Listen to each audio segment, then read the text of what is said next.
Life after death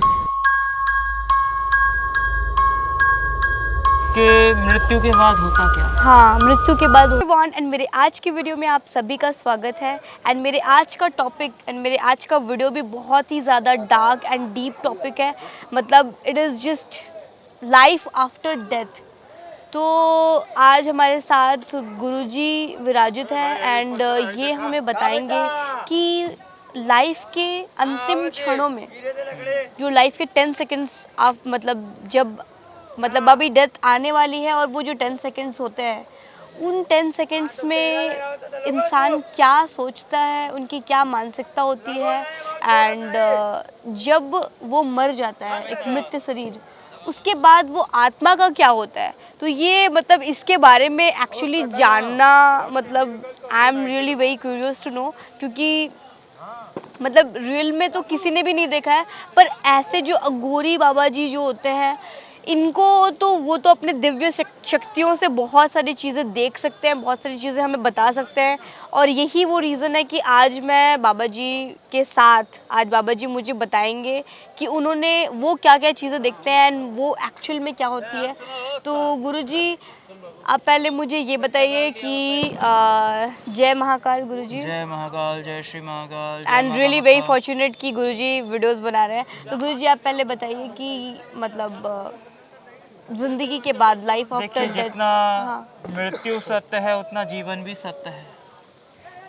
तो जीवन और मृत्यु का क्या सत्य है। जैसे कि मान के चलिए, जब तक व्यक्ति रहता है हम्म, तो उसे अपने फैमिली जैसे कि घर द्वार, परिवार, मोह माया में तो मोह माया, बिल्कुल। क्रोध, मोह, लोभ, हम्म, तृष्णा, ये सब चीज़ें उसको सताती रहती हैं। क्या, जैसे कि मान के चलो, मुझे घर लेना है, हाँ, मुझे ये चाहिए, मुझे वो गाड़ी चाहिए, मुझे बंगला चाहिए, बिल्कुल। मुझे अच्छी सी एक ज्वेलरी चाहिए, मुझे हाथों की अंगूठी चाहिए, मुझे सोना चाहिए, चांदी चाहिए, मतलब अच्छा बहुत अच्छा भोजन चाहिए। हम्म, जैसे कि मान के चलो, जो चीज़ पे एक टॉपिक चल रहा है, बात चल रही है हम्म।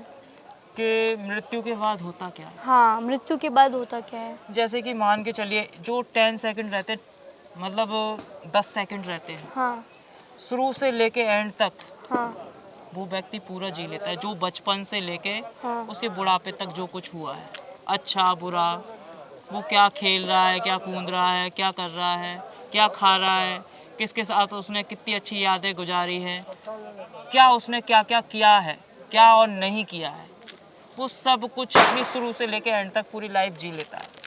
मतलब वो पूरे एक रिवाइंड स्टोरी उनको याद पूरे आती है। एकदम जैसे कि वो पूरा एक रील सेकंड। चलती है हाँ ना, एक सर्कल हाँ। चलता है पूरा, उस प्रकार वो व्यक्ति पूरी अपनी जिंदगी 10 सेकंड में जी लेता है। जी लेता है, मतलब उसे पूरी चीज़ें मेमोरीज सारी कुछ अच्छी बुरी सारी मेमोरीज याद आती है। किससे उसकी लड़ाई हुई, क्या हुआ, क्या नहीं हुआ। जैसे कि मान के चलो, कोई एक्सीडेंटल हो जाता है, मतलब उसका एक्सीडेंट हो जाता है, जैसे हाँ। कि किसी ने जहर खा लिया, किसी ने फांसी लगा ली, कोई पानी में डूब के मर गया, ठीक है ना, या तो कोई ने उसको गोली मार दी या कुछ भी, तो ये क्या है, एक्सीडेंट। इनकी आत्मा कभी तरती नहीं है। मतलब इनकी आत्मा को शांति नहीं मिलती। नहीं, इनकी इनकी आत्माओं को शांति कभी नहीं मिलती है जब तक कोई इनकी आत्माओं को शांति ना दिलाए। ओके। जैसे कि मान के चलो, शव साधना, हाँ। कुछ हमारे मित्र गणों में भी है जिसमें शव साधना का उल्लेख आता है।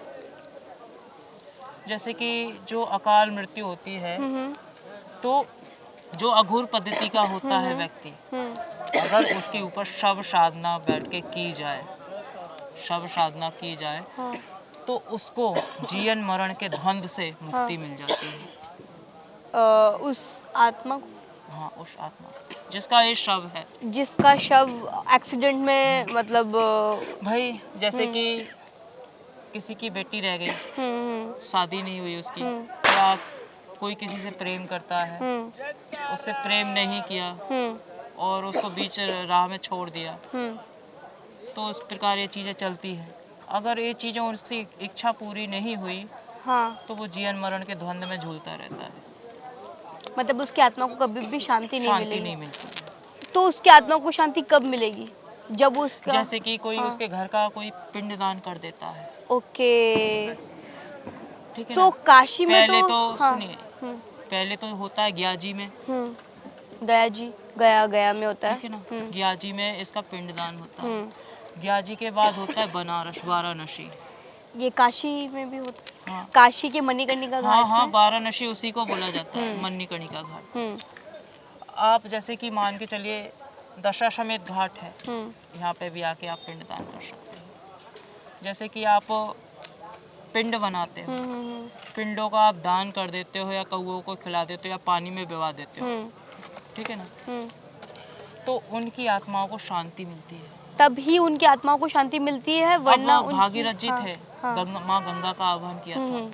जब तक उस व्यक्ति के शव को हम्म। या उसकी हड्डियों को हम्म। पानी में विसर्जन ना किया जाए, हम्म। अस्थियों को विसर्जन ना किया जाए, तब तक उस व्यक्ति को मुक्ति नहीं मिलती है। पानी में विसर्जन, विसर्जित, विसर्जित, हाँ। पानी में विसर्जित करने के बाद तो फिर जैसे जलाएंगे ना। गंगा, हाँ।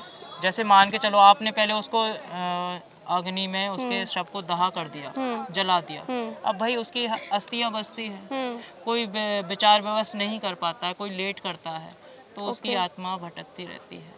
ओके। जो अकाल मृत्यु मरता है तो उसके हम्म। पिंडदान बना के, जैसे पिंड बनते हैं हम्म। ना, हम्म। तो जैसे कि छोटा बच्चा करे, कोई भी करे, उसकी मतलब उससे छोटा होना चाहिए वो व्यक्ति, बड़ा नहीं होना चाहिए। अच्छा। क्योंकि बड़े पिंडदान नहीं करते हैं, छोटे पिंडदान करते छोटे हैं। मतलब उस अच्छा।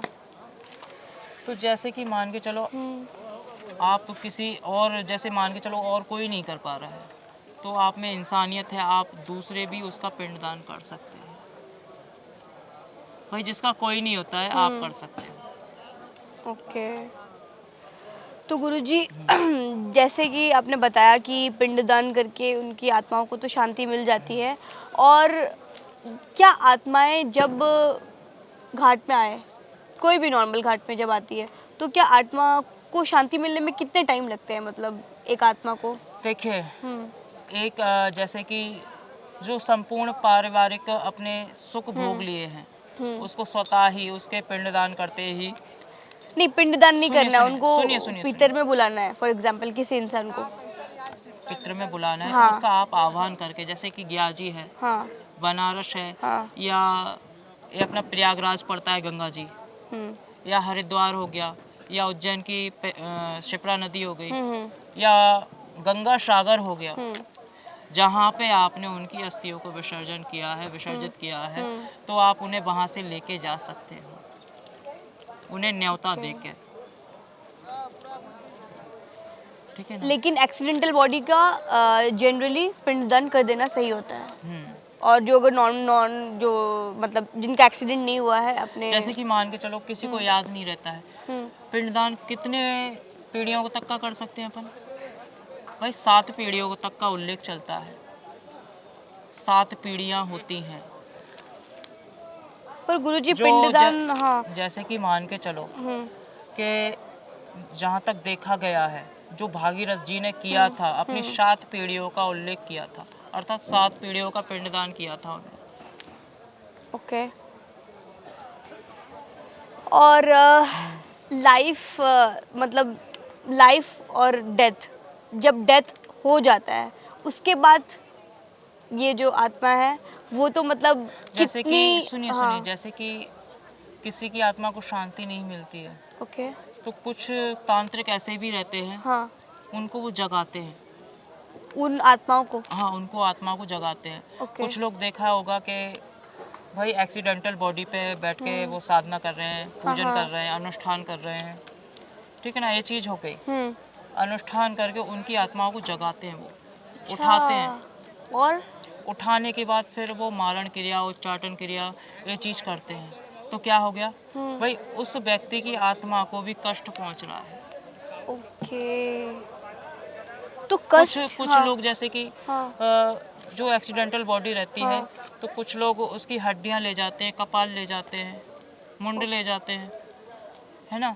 तो उससे क्या करते हैं, तांत्रिक क्रियाएं। तांत्रिक क्रियाएं करते हैं। अगर किसी की हड्डी ले जाके, एक्सीडेंटल बॉडी की हड्डी ले गए और उसके घर में जाके अभिमंत्रित करके गाड़ दी उसके घर पे, दहलीज पे, अच्छा, तो समझो उसका पूरा घर नष्ट हो जाएगा।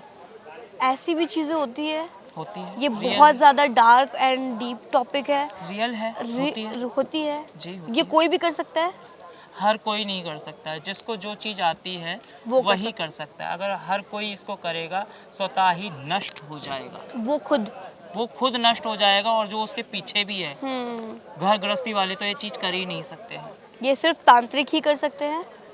देखिए, तांत्रिक किसको कहते हैं? तांत्रिक उनको कहते हैं जो दुष्ट क्रियाओं में आते हैं, तभी तो उनका नाम तांत्रिक रखा गया है। हम्म। तंत्र क्रिया भाई नींबू पे, लौंगों पे, इलायची से, भाई डॉल से, गुड़िया से, ये तांत्रिक क्रियाएं कर रहे हैं। अब भाई दूसरों को कष्ट पहुंचा रहे हैं, मारण कर रहे हैं, वशीकरण कर रहे हैं, उच्चाटन कर रहे हैं। अब भाई किसी की वाइफ को तुम किसी के और के साथ में तुम कर दोगे तो क्या होगा? ये तो गलत हो जाएगा ना भाई। उसका तुम घर बिगाड़ रहे हो और दूसरे का तुम घर, ना तो वो खुश रह रहा है ना वो खुश रह रहा है। इसमें क्या होता है, 3 जिंदगियां बर्बाद हो जाती हैं। एक तो जो है जिसने वशीकरण कराया है, एक वो स्त्री, और उसका एक पति, हो गया ना। एंड इसमें बहुत सारे फैमिलीज इन्वॉल्व है, तो सभी कोई डिस्टर्ब होते हैं, तो वो तो मतलब बहुत ही डिफरेंट टॉपिक हो गया कि मतलब। भाई मैं तो ये कहता हूँ कि भाई जिसको जब जाना है वो जाएगा। कृपया करके ना तो मारण करवाएं, ना वशीकरण करवाएं। जो आपके भाग्य में है वो आपको मिलेगा। एग्जैक्टली। वो आपको मिलेगा। अगर आप सोचो कि भाई हम इसका मारण करा दें, वशीकरण करा दें, उच्चाटन करा दें, तो इसमें क्या होगा? आप भी पाप की श्रेणी में जुड़ जाओगे। करेक्ट। आप भी पाप की श्रेणी में जुड़ जाओगे। भाई देखो, जहाँ तक चलता है कि आप शमशान में बैठ के पूजा कर रहे हो, अर्चना कर रहे हो, वहाँ तक पॉजिटिव है, नेगेटिव नहीं हो सकता है। ठीक है ना? तो शमशान साधना के बारे में हम नेक्स्ट वीडियो में बात करते हैं। एंड लाइफ आफ्टर डेथ आपने बताया, जैसा उसी चीज को मैं हाँ, ये बता रहा हूँ। हाँ, सम अप कर देते हैं। गुरुजी, क्या आपने कभी आज तक किसी मृत शरीर की आत्मा को क्या आपने देखा है कभी?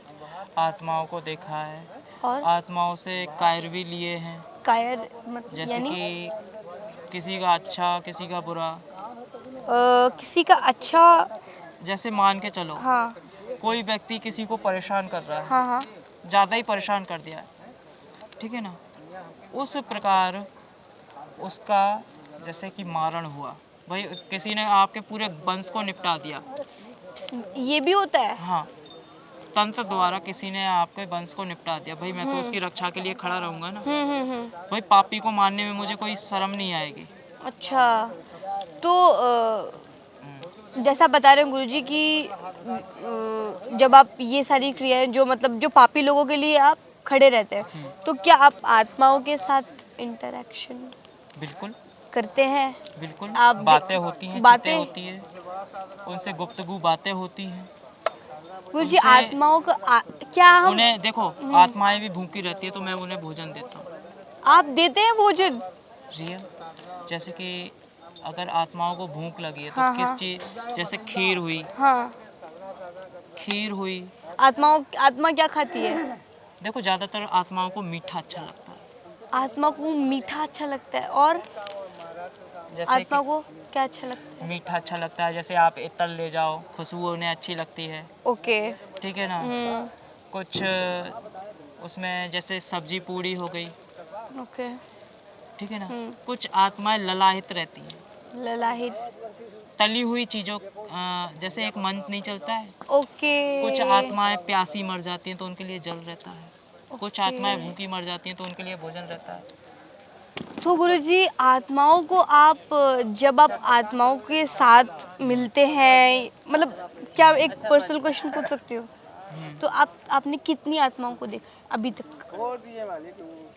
आज तक कोई गिनती नहीं है, कोई गिनती नहीं। एक मैं अपना ये साथ का एक वाक्य आपको बता रहा हूँ। जैसे कि मान के चलिए, ये नासिक का है। नासिक में जा रहा था रोड पे, तो एक लड़की एक्सीडेंटल केस में मर गई थी, उसकी कार से टक्कर हो गई थी। ओके। तो हम लोग रास्ते में जा रहे थे, उस टाइम से मैं गाड़ी से जा रहा था। उसमें मेरे साथ और कई लोग थे। तो इस प्रकार वो लड़की आगे आगे चल रही थी। उसके जो कपाल रहता है मतलब बीच में से फटा हुआ था।